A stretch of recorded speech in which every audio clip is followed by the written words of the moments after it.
ಎಲ್ಲರಿಗೂ ನಮಸ್ಕಾರಗಳು. ನಾನು ಇವತ್ತು ಕರ್ನಾಟಕ ಶಾಲಾ ಪರೀಕ್ಷೆ ಮತ್ತು ಮೌಲ್ಯ ನಿರ್ಣಯ ಮಂಡಳಿಯವರು ನೀಡಿರುವ ಮಾದರಿ ಪ್ರಶ್ನೋತ್ತರಗಳೊಂದಿಗೆ ಬಂದಿದ್ದೇನೆ. ಇವತ್ತಿನ ದಿನ ನಾನು 9ನೇ ತರಗತಿಯ ಮಾದರಿ ಪ್ರಶ್ನೆ ಪತ್ರಿಕೆಯನ್ನು ಬಿಡಿಸ್ತಾ ಇದ್ದೇನೆ. ಒಟ್ಟು ಅಂಕಗಳು 100. ಈಗ ನಾವು ಅದನ್ನು ಒಂದೊಂದಾಗಿ ನೋಡ್ತಾ ಹೋಗೋಣ. ಮೊದಲನೇದಾಗಿ 6 ಪ್ರಶ್ನೆಗಳನ್ನು ಕೊಟ್ಟಿರ್ತಾರೆ, ಬಹು ಆಯ್ಕೆಯ ಪ್ರಶ್ನೆಗಳು. ಅದರಲ್ಲಿ ಕರೆಕ್ಟಾಗಿ ನೀವು ಆನ್ಸರನ್ನು, ಸೂಕ್ತವಾದ ಉತ್ತರವನ್ನು ಆರಿಸಿ ಬರೀಬೇಕು. ಇದರಲ್ಲಿ SLC ಪರೀಕ್ಷೆಯಲ್ಲಿ ಯಾವ ರೀತಿಯಾಗಿ ಮಾದರಿಯನ್ನು ಕೊಟ್ಟಿರ್ತಾರೋ ಅದೇ ಥರ ಈ ಪ್ರಶ್ನೆ ಪತ್ರಿಕೆ ಇರುತ್ತದೆ. ಮೊದಲನೇದಾಗಿ, ಅಂಬೇರ ಜಯಪುರದ ಪೂರ್ವಕಾಲದ ರಾಜಧಾನಿ. ಈ ವಾಕ್ಯದಲ್ಲಿರುವ ಅನುಸ್ವಾರ ಸಹಿತ ಪದ ಬರೆಯಿರಿ ಅಂತ ಕೊಟ್ಟಿದ್ದಾರೆ.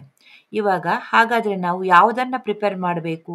ವರ್ಣಮಾಲೆಯನ್ನು ಪ್ರಿಪೇರ್ ಮಾಡಬೇಕು. ಇಲ್ಲಿ ಅನುಸ್ವಾರ, ವಿಸರ್ಗ, ಮಹಾಪ್ರಾಣ, ಅಲ್ಪಪ್ರಾಣ ಇವನ್ನೆಲ್ಲ ನಾವು ಓದ್ಕೋಬೇಕು ಅಂತ ಆಯಿತು. ಹಾಗಾದರೆ ಅಂಬೇರ ಜಯಪುರದ ಪೂರ್ವ ಕಾಲದ ರಾಜಧಾನಿ. ಈ ವಾಕ್ಯ ಅನುಸ್ವಾರ ಸಹಿತ, ಅನುಸ್ವಾರ ಅಂಬೆ. ಹಾಗಾದರೆ ಉತ್ತರ ಅಂಬೇರ, ಅದರ ಉತ್ತರ. ಹಾಗೆ ಎರಡನೇದಾಗಿ, ಅರಮನೆಯ ಮೇಲಿನ ಅಂಗಳವನ್ನೇರಿ ಹೋದರೆ ದೊಡ್ಡದೊಂದು ಸಭಾಂಗಣ ಬರುತ್ತದೆ. ಇಲ್ಲಿರುವ ಸಭಾಂಗಣ ಪದವು ಈ ಸಂಧಿಗೆ ಉದಾಹರಣೆಯಾಗಿದೆ. ಹಾಗಾದರೆ ಸಭಾಂಗಣ ಇದು ಯಾವ ಸಂಧಿ ಆಗತ್ತೆ? ಸಭಾ ಅಂಗಣ, ಸಭಾಂಗಣ. ಇಲ್ಲಿ ಸವರ್ಣ ದೀರ್ಘ ಸಂಧಿ ಆಗತ್ತೆ. ಅದೇ ಥರ ಮೂರನೇದಾಗಿ, ತಲಕಾಡಿನಲ್ಲಿ ಶಾಂತಿ ಸ್ಥಾಪನೆ ಮಾಡಿ 4 ದಿನಗಳಾದ ಮೇಲೆ ರಾಜಧಾನಿಗೆ ಹಿಂದಿರುಗೋಣ. ಇಲ್ಲಿ ಸ್ಥಾಪನೆ ಮಾಡಿ ಎಂಬ ಪದವು ಈ ಸಮಾಸದ ಉದಾಹರಣೆ. ಹಾಗಾದರೆ ಸ್ಥಾಪನೆ ಮಾಡಿ ಎನ್ನುವಂತಹ ಸಮಾಸವನ್ನು ಹೇಗೆ ಬಿಡಿಸ್ಬೇಕು ನಾವು ಅನ್ನುವಂಥದ್ದು? ಸ್ಥಾಪನೆಯನ್ನು ಮಾಡಿ, ಸ್ಥಾಪನೆ ಮಾಡಿ. ಹಾಗಾದರೆ ಅನ್ನುವಂತಹ ದ್ವಿತೀಯ ವಿಭಕ್ತಿ ಪೂರ್ವ ಪದದಲ್ಲಿ ಬಂದರೆ ಯಾವ ಸಮಾಸ ಆಗತ್ತೆ? ಕ್ರಿಯಾ ಸಮಾಸ ಆಗತ್ತೆ. ಹಾಗಾದರೆ ಸರಿಯಾದ ಉತ್ತರ ಕ್ರಿಯಾ ಸಮಾಸ. ನಾಲ್ಕನೇದಾಗಿ, ಡಾಕ್ಟರ್ BGL ಸ್ವಾಮಿ ಕರ್ನಾಟಕದ ಪ್ರಸಿದ್ಧ ಸಾಹಿತಿಗಳಲ್ಲಿ ಒಬ್ಬರಾಗಿದ್ದರು. ಈ ವಾಕ್ಯದಲ್ಲಿರುವ ಸಾಹಿತಿಗಳಲ್ಲಿ ಪದದಲ್ಲಿರುವ ವಿಭಕ್ತಿ ಯಾವುದು? ಹಾಗಾದರೆ ನಾವು ವಿಭಕ್ತಿಯನ್ನು ಓದ್ಕೋಬೇಕು. ಪ್ರಥಮವು, ದ್ವಿತೀಯನು ಇವೆಲ್ಲ. ಸಾಹಿತಿಗಳ ಅಲ್ಲಿ ಅಂತ ಇದೆ, ಅಲ್ಲಿ ಅಂತ ಬಂದರೆ ಅದು ಸಪ್ತಮಿ ವಿಭಕ್ತಿ. ಹಾಗಾದರೆ ಡಿ ಸರಿಯಾದ ಉತ್ತರ. ಹಾಗೆ ಐದನೇದು, ಭಿನ್ನಹ ಗುರುವೆ ಧ್ಯಾನಕ್ಕೆ ಬೇಸರ ಆದಾಗ ನಿನ್ನ ಆದಿಯ ಮಾಡಿಕೊಂಡು ಕನ್ನಡದೊಳಗೆ ಒಂದು ಕಥೆಯ ಪೇಳುವೆನು. ಇಲ್ಲಿ ಭಿನ್ನಹ ಈ ಪದದ ತತ್ಸಮ ರೂಪ ಯಾವುದು?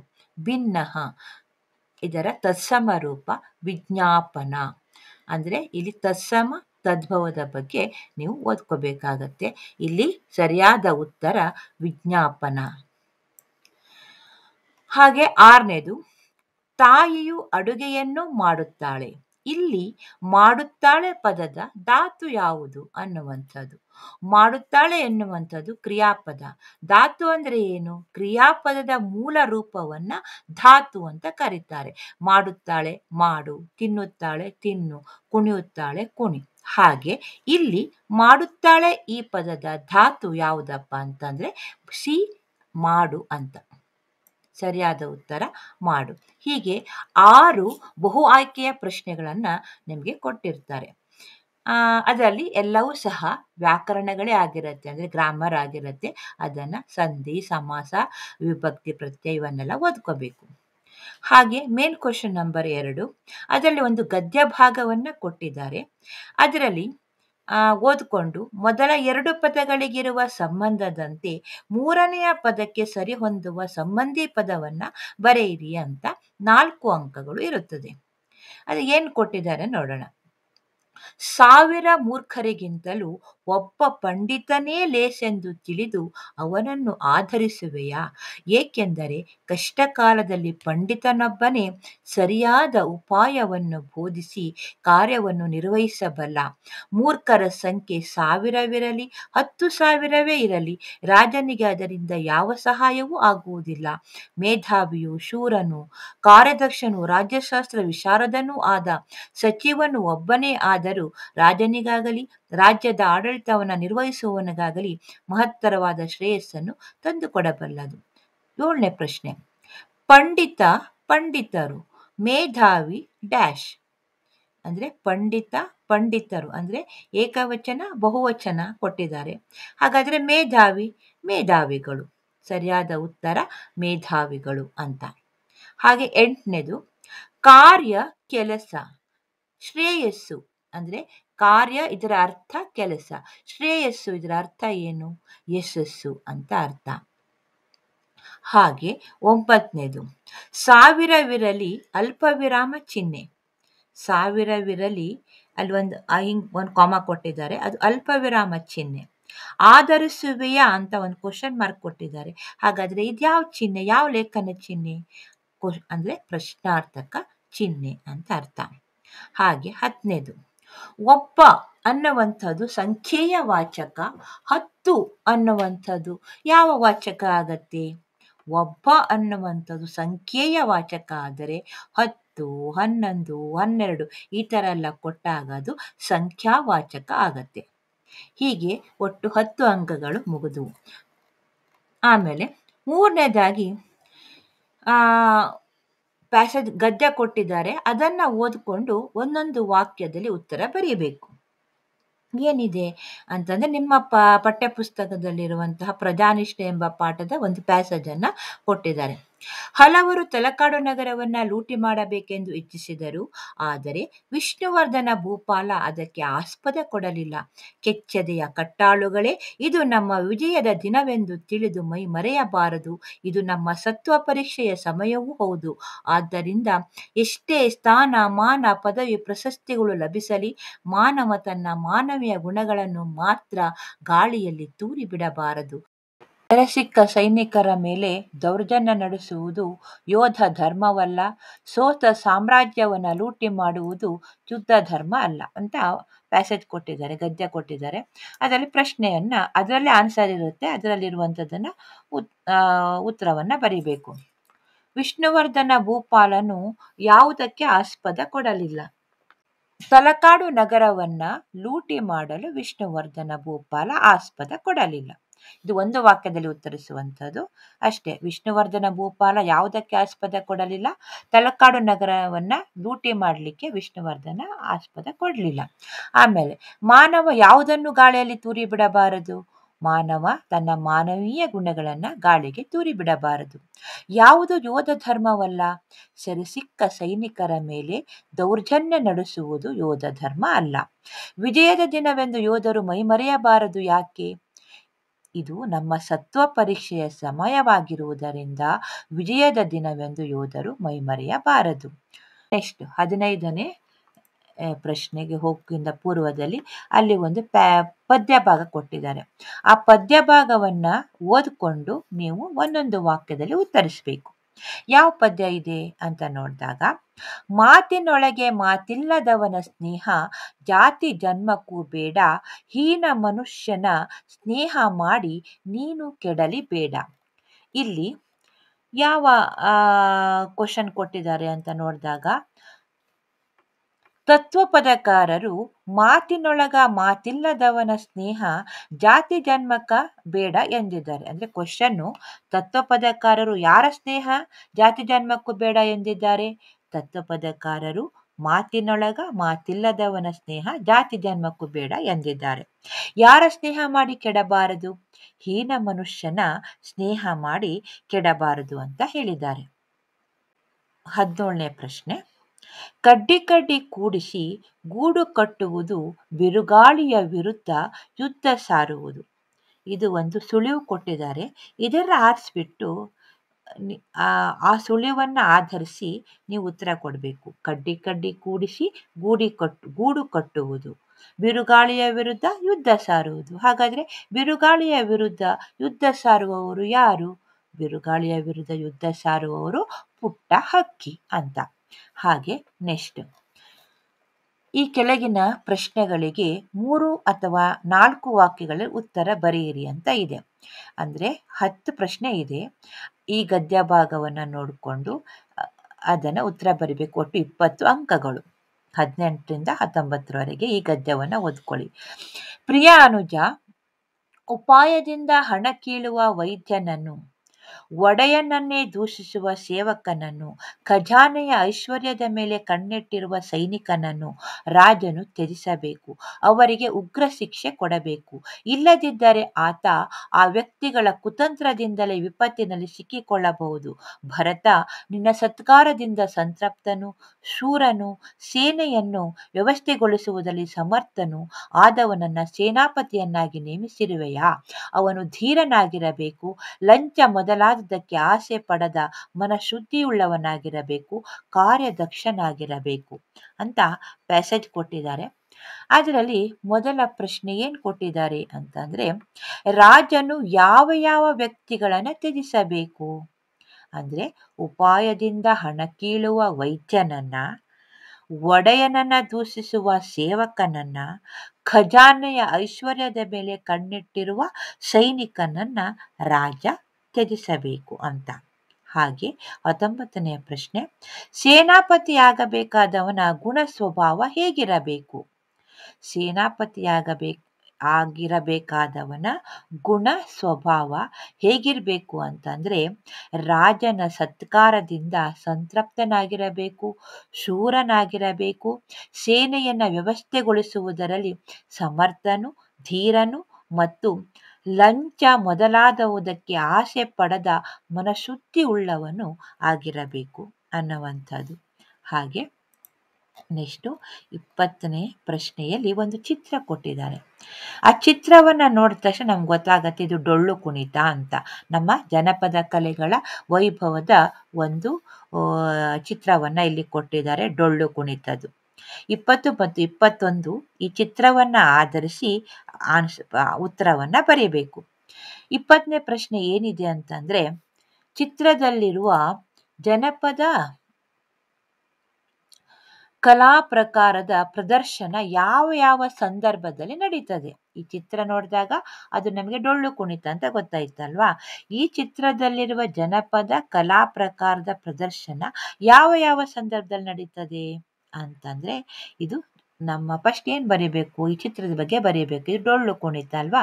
ನಮ್ಮ ಜನಪದ ಕಲೆಗಳಲ್ಲಿ ಡೊಳ್ಳು ಕುಣಿತ ವಿಶಿಷ್ಟವಾದಂಥದ್ದು. ಯಾವ್ಯಾವ ಸಂದರ್ಭದಲ್ಲಿ ಇದನ್ನು ಮಾಡ್ತಾರೆ? ಶ್ರಾವಣ ಸೋಮವಾರ, ಅಮಾವಾಸ್ಯೆ ದಿನ ಮತ್ತು ಯುಗಾದಿ ಹಬ್ಬದ ದಿನ, ಪಲ್ಲಕ್ಕಿ ಉತ್ಸವದ ತರುವಾಯ, ಬ್ರಹ್ಮದೇವರ ಗುಡಿಯ ಮುಂದೆ ಡೊಳ್ಳಿನ ಹಾಡುಗಳ ಕಲಾ ಪ್ರದರ್ಶನ ನಡೀತದೆ ಅಂತ. ಹಾಗಾದ್ರೆ ಈ ಕಲಾವಿದರ ವೇಷಭೂಷಣಗಳು ಹೇಗಿರುತ್ತೆ ಅಂತ ಅಂದಾಗ, ಡೊಳ್ಳು ಬಾರಿಸುವವರು ದೇಹದ ಮೇಲುಭಾಗಕ್ಕೆ ಕರಿಯ ಕಂಬಳಿಯನ್ನು, ಸೊಂಟದ ಭಾಗಕ್ಕೆ ಮೊಳಕಾಲ ಮೇಲೆ ಬರುವಂತೆ ಕಚ್ಚೆ ಪಂಚೆಯನ್ನು ಉಡುತ್ತಾರೆ. ಕೆಲವೊಮ್ಮೆ ಹುಲಿಯ ಚರ್ಮದ ರೀತಿಯ ಉಡುಪನ್ನು ಧರಿಸುತ್ತಾರೆ. ಕುಣಿತದ ಕಾಲಕ್ಕೆ ವಾದ್ಯಗಾರರು ಹಸಿರು ಇಲ್ಲವೇ ಕೆಂಪು ಬಣ್ಣದ ಗಗ್ಗರಿ, ಅಂಗಿ, ಟೊಪ್ಪಿಗೆ ತೊಡುತ್ತಾರೆ. ಎರಡು ಕೈಗಳಲ್ಲೂ ಅದೇ ಬಣ್ಣದ ಕರವಸ್ತ್ರವನ್ನ ಹಿಡಿದಿರುತ್ತಾರೆ. ಹೀಗೆ ಇದು 20, 21ನೇ ಪ್ರಶ್ನೆ. ನೆಕ್ಸ್ಟ್ 22, 23ಕ್ಕೆ ಒಂದು ಪದ್ಯ ಕೊಟ್ಟಿದ್ದಾರೆ. ಆ ಪದ್ಯದಲ್ಲಿ ಅಭಯ ರುಚಿ, ಅಭಯಮತಿಯವ್ರದ್ದು ಅದು. ಗುರುವಿಂದು ಬೆಸಸೆ ಭಿಕ್ಷೆಗೆ ಬರುತ್ತಿರೆ, ಪಿಡಿತಂದರೆಮ್ಮನ ದೆಸೆಗೆ ಭಯಂ ಪುರುಳಿಲ್ಲ, ನಿನ್ನ ಕೇಡಂ ಪರಿವೀಕ್ಷಿಸಿ ಕರುಣದಿದ್ದೆ ತಲ್ಲಣಿಸಿದೆಪಂ ಅಂತ ಹೇಳುವಂಥದ್ದು. ಇದು ಜನ್ನ ಬರೆದಂತಹ ಒಂದು ಪದ್ಯ ಕಾವ್ಯ. ಇಲ್ಲಿ ಏನು ಕೊಟ್ಟಿದ್ದಾರೆ 22ನೇ ಪ್ರಶ್ನೆ ಅಂತಂದ್ರೆ, ಅಭಯ ರುಚಿಯು ತನಗೆ ಯಾವುದರ ಬಗ್ಗೆ ಸ್ವಲ್ಪವೂ ಭಯವಿಲ್ಲ ಎಂದು ಹೇಳಿದ್ದಾನೆ? ಅಭಯ ರುಚಿ ಮತ್ತು ಅಭಯಮತಿ, ಇಲ್ಲಿ ಅಭಯ ರುಚಿ ತನಗೆ ಯಾವುದರ ಬಗ್ಗೆ ಸ್ವಲ್ಪವೂ ಭಯವಿಲ್ಲ ಎಂದು ಹೇಳಿದ್ದಾರೆ ಅಂತಂದ್ರೆ, ಮಾರಿದತ್ತ ರಾಜ. ಇಲ್ಲಿ ಮಾರಿದತ್ತ ಹೇಳಿದಂತೆ ಚಂಡಕರ್ಮ ಗುರುವಿನ ಆಜ್ಞೆಯಂತೆ ಭಿಕ್ಷೆ ಬೇಡಲು ಹೊರಟಿದ್ದ. ಅಭಯ ರುಚಿ ಮತ್ತು ಅಭಯಮತಿಯರನ್ನ ಎಳೆದು ಬಲಿಪೀಠಕ್ಕೆ ತಂದು ನಿಲ್ಲಿಸಿದಾಗ ಧೈರ್ಯದಿಂದ ಇರುವ ಅಭಯ ರುಚಿಯ ಮುಖದ ತೇಜಸ್ಸನ್ನ ನೋಡಿ, ನಿನಗೆ ಈ ಸ್ಥಳವನ್ನ ನೋಡಿ ಭಯವಾಗುವುದಿಲ್ಲವೇ ಅಂತ ರಾಜ ಕೇಳ್ತಾನೆ. ಆಗ ಅಭಯ ರುಚಿ, ನನಗೆ ಈ ಸ್ಥಳವನ್ನ ನೋಡಿ ನನಗೆ ಯಾವುದೇ ಭಯ ಆಗ್ತಾ ಇಲ್ಲ, ಆದರೆ ನಿನಗೆ ಬರುವ ಕೇಡನ್ನ ನೆನೆದು ಕರುಣೆಯಿಂದ ಮನಸ್ಸು ಮರುಗ್ತಾ ಇದೆ ಅಂತ ರಾಜನಿಗೆ ಹೇಳ್ತಾನೆ ಅಭಯ ರುಚಿ. ಹಾಗೆ ಅಭಯ ರುಚಿ ತಲ್ಲಣಗೊಳ್ಳಲು ಕಾರಣವೇನು? ಯಾಕೆ ತಲ್ಲಣಗೊಳ್ತಾನೆ? ಯಾಕೆ ಹೆದರಿಕೆ ಆಗ್ತಾ ಇದೆ ಅಭಯ ರುಚಿಗೆ ಅಂತಂದ್ರೆ, ಅಭಯ ರುಚಿ ಕೇವಲ ಸಂಕಲ್ಪ ಹಿಂಸೆಯ ಫಲವಾಗಿ ಅನೇಕ ಜನ್ಮಾಂತರಗಳನ್ನ ಎತ್ತಿದ. ಆದರೆ ಮಾರಿದತ್ತ ಈಗ ನಿಜವಾಗಿಯೂ ಪ್ರಾಣಿ ಬಲಿ ಮತ್ತು ನರಬಲಿಯನ್ನ ನೀಡ್ತಾ ಇದ್ದಾನೆ. ಇದರಿಂದ ಅವನಿಗೆ ಮುಂದೆ ಅನುಭವಿಸಬೇಕಾದ ಕೇಡನ್ನ ನೆನೆದು ಅದನ್ನ ನೆನಪಿಸಿಕೊಂಡು ಅಭಯ ರುಚಿ ತಲ್ಲಣಗೊಳ್ತಾ ಇದ್ದಾನೆ. ಹಾಗೆ 24ನೆಯ ಪ್ರಶ್ನೆ ಏನಪ್ಪಾ ಅಂದ್ರೆ, ಪಂಡ್ರಿಬಾಯಿ ಅವರದು ಗುಣಸಾಗರಿ ಪಂಡ್ರಿಬಾಯಿ ಅವರ ಪ್ರಶ್ನೆ ಕೊಟ್ಟಿದ್ದಾರೆ ಇಲ್ಲಿ. ಮನೆಯಲ್ಲಿ ಇದ್ದ ಸೃಜನಶೀಲ ವಾತಾವರಣ ಪಂಡರೀಬಾಯಿಯವರ ಕಲಾವಿದೆ ವ್ಯಕ್ತಿತ್ವವನ್ನು ರೂಪಿಸುವಲ್ಲಿ ಪ್ರಮುಖ ಪಾತ್ರ ವಹಿಸಿತು. ಹಾಗಾದ್ರೆ ಪಂಡರೀಬಾಯಿಯವರು ಕಲಾವಿದೆಯಾಗಿ ರೂಪುಗೊಳ್ಳಲು ಅವರ ಮನೆಯಲ್ಲಿದ್ದ ಸೃಜನಶೀಲ ವಾತಾವರಣ ಎಂಥದ್ದು ಅಂತ ಪ್ರಶ್ನೆ ಮಾಡಿದ್ದಾರೆ. ಅಲ್ಲಿ ಅವ್ರ ತಂದೆ ಹರಿದಾಸರು ಆಗಿದ್ರು, ತಾಯಿ ಶಾಲಾ ಶಿಕ್ಷಕಿಯಾಗಿದ್ರು. ಪಂಡ್ರಿಬಾಯಿಯವರ ಕುಟುಂಬ ಶ್ರದ್ಧಾ ಭಕ್ತಿಗಳನ್ನ ಅತ್ಯಂತ ಶಿಸ್ತಿನಿಂದ ಪರಿಪಾಲಿಸ್ತಾ ಇತ್ತು. ಚಿಕ್ಕಂದಿನಿಂದಲೇ ಪಂಡ್ರಿಬಾಯಿಯವರಿಗೆ ಸಂಗೀತದ ಅಭ್ಯಾಸವಾಗಿತ್ತು. ಹರಿಕತೆ ಮಾಡುವುದನ್ನ ಹಾಗೂ ಕೀರ್ತನೆ ಮಾಡುವುದನ್ನ ಇವರು ಕಲಿತಿದ್ದರು. ಹೀಗೆ ಮನೆಯಲ್ಲಿ ಇದ್ದ ಇಂತಹ ಸೃಜನಶೀಲ ವಾತಾವರಣ ಪಂಡರೀಬಾಯಿಯವರ ಕಲಾವಿದೆ ವ್ಯಕ್ತಿತ್ವವನ್ನು ರೂಪಿಸುವಲ್ಲಿ ಪ್ರಮುಖ ಪಾತ್ರ ವಹಿಸಿತು.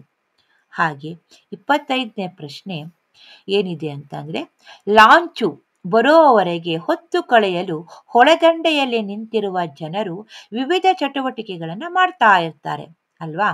ಲಾಂಚು ಬಂದಿಲ್ಲ, ಅದನ್ನು ಕಾಯ್ತಾ ಕೂತಿದ್ದಾರೆ. ಅದನ್ನ ಕಾಯ್ತಾ ಕೂತ್ಕೊಂಡು ಆ ಹೊಳೆ ದಂಡೆಯಲ್ಲಿ ನಾವು ಏನೇನು ಚಟುವಟಿಕೆಯನ್ನ ಮಾಡಬಹುದು ಅಂತ ಯೋಚನೆ ಮಾಡಿ ಬರೀರಿ ಅಂತ ಹೇಳಿದ್ದಾರೆ. ಹಾಗಾದ್ರೆ ಲಾಂಚ್ ಬರುವವರೆಗೆ ನಾವೇನ್ ಮಾಡ್ಬೋದು? ಹೊಳೆ ದಂಡೆಯಲ್ಲಿ ಆ ಕಡೆ ಈ ಕಡೆ ಓಡ್ತಾ, ಆ ದಂಡೆ ಈ ದಂಡೆ ಅಡ್ಡಾಡ್ತಾ ಕಪ್ಪೆ ಚಿಪ್ಪು, ನುಣ್ಣನೆ ಉರುಟು ಕಲ್ಲುಗಳನ್ನ ಆರಿಸಬಹುದು. ಆರಿಸಿದ ಕಲ್ಲನ್ನ ಹೊಳೆಗೆ ಎಸೆಬಹುದು. ಕಲ್ಲು ಬಿದ್ದ ಜಾಗದಲ್ಲಿ ಎದ್ದ ಆ ಅಲೆ ನಮ್ಮತ್ತಲೇ ತೇಲಿ ಬರುವುದನ್ನ ನೋಡ್ತಾ ಮೈ ಮರೆಯಬಹುದು. ಅಕಸ್ಮಾತ್ ನೀವು ಹೋದಾಗ ತಿಂಡಿ ತಗೊಂಡು ಬಂದಿದ್ರೆ ಅದನ್ನ ಮೀನುಗಳಿಗೆ ಎಸೆಯಬಹುದು. ಹೀಗೆ ನಾನಾ ಚಟುವಟಿಕೆಗಳನ್ನು ನಾವು ಮಾಡಬಹುದು. ಆಮೇಲೆ ನನ್ನಾಸೆ ಕವನದ ಪ್ರಕಾರ ಮತ್ತೊಬ್ಬರಿಗೆ ಬೆಳಕು ನೀಡಲು ತನ್ನನ್ನೇ ಸುಡುವ ಬತ್ತಿ ನಾನಾಗಬೇಕು. ಇದು ನನ್ನಾಸೆ ಪದ್ಯ. ಅದರಲ್ಲಿ ಏನಿದೆ ಅಂತಂದ್ರೆ, ನನ್ನಾಸೆ ಕವನದ ಪ್ರಕಾರ ಮತ್ತೊಬ್ಬರಿಗೆ ಬೆಳಕು ನೀಡಲು ತನ್ನನ್ನೇ ಸುಡುವ ಬತ್ತಿ ನಾನಾಗಬೇಕು. ಹಾಗಾದರೆ ಪುಣ್ಯವಂತರಿಗೆ ನೆರಳಾಗಲು ಹಾಗೂ ದಾಹಗೊಂಡವರ ತಣಿಸಲು ಏನಾಗಬೇಕು? ತನು ಅಂದ್ರೆ ಶರೀರ. ಆ ದಾಹಗೊಂಡವರ ಶರೀರವನ್ನು ತಣಿಸ್ಲಿಕ್ಕೆ ಏನಾಗಬೇಕು ಅಂತ ನಮ್ಮ ಕವಿಯಿತ್ರಿ ಹೇಳಿದ್ದಾರೆ. ಅಂದ್ರೆ ಮಣ್ಣಲ್ಲಿ ಮಣ್ಣಾಗಿ ಮಣ್ಣ ಮೇಲೊಂದು ಮರವಾಗಿ ಪುಣ್ಯವಂತರಿಗೆ ನೆರಳಾಗಬೇಕು. ಹಾಗೆಯೇ ಭತ್ತದ ಹೊರತೆ ಸದಾ ಚಿಮ್ಮುತ್ತಲಿರುವ ಚಿಲುಮೆ ನಾನಾಗಿ ದಾಹಗೊಂಡವರ ತಣಿಸುವಂತಾಗಬೇಕು. ಆಮೇಲೆ 27ನೇದು, ಕುಡಿತಮ್ಮ ಜೀವ ಬದುಕ್ಲಿ ಮೊದ್ಲು, ಜೀವಕ್ಕೆ ಯಾವ ಕುಲಾನೂ ಇಲ್ಲ. ಗಾಳಿಗೆ ಕುಲ ಅದೇನ್ ತಮ್ಮ, ನೀರಿಗೆ ಕುಲ ಅದೇನು ತಮ್ಮ, ನೆಲಕ್ಕೆ ಕುಲ ಅದೇನು, ಅದು ನಾವು ಮಾಡ್ಕೊಂಡಿದ್ದು ಕುಡಿ. ಇದನ್ನ ಗ್ರಾಮ್ಯ ಭಾಷೆಯಲ್ಲಿ ಇದೆ. ಇದನ್ನ ಗ್ರಾಂಥಿಕ ಭಾಷೆಯಲ್ಲಿ ಅರ್ಥ ಮಾಡಿ ಬರೆಯಿರಿ ಅಂತ ಕೊಟ್ಟಿದ್ದಾರೆ. ಅದು ಉತ್ತರ ಏನಪ್ಪ? ಜೀವಕ್ಕೆ ಯಾವ ಕುಲನೂ ಇಲ್ಲ, ಗಾಳಿಗೆ ಕುಲ ಜಾತಿ ಇಲ್ಲ, ನೀರಿಗೆ ಯಾವ ಕುಲವೂ ಇಲ್ಲ, ಅದರಂತೆ ಭೂಮಿಗೂ ಯಾವ ಕುಲವೂ ಇಲ್ಲ. ಈ ಜಾತಿ ಕುಲಗಳನ್ನ ನಾವು ಮನುಷ್ಯರು ಮಾಡಿಕೊಂಡಿದ್ದು ಎಂಬುದು ಇದರ ಅರ್ಥ. ಹಾಗಾದರೆ ಮಕ್ಕಳೇ, ಇವತ್ತಿಗೆ 27ನೇ ಕ್ವಶನ್ವರೆಗೆ ಮಾದರಿ ಪ್ರಶ್ನೆಯನ್ನು ಬಿಡಿಸಿದ್ದೀನಿ. ಈ ರೀತಿಯಾಗಿ ಅಂದರೆ ಈ ಮಾದರಿ ಪ್ರಶ್ನೆ ಪತ್ರಿಕೆಯನ್ನ ನೀವು ಪ್ರಾಕ್ಟೀಸ್ ಮಾಡಿ. ನಾಳೆ ದಿನ ಮುಂದಿನ ಪ್ರಶ್ನೋತ್ತರಗಳನ್ನು ನೋಡೋಣ. ಧನ್ಯವಾದಗಳು.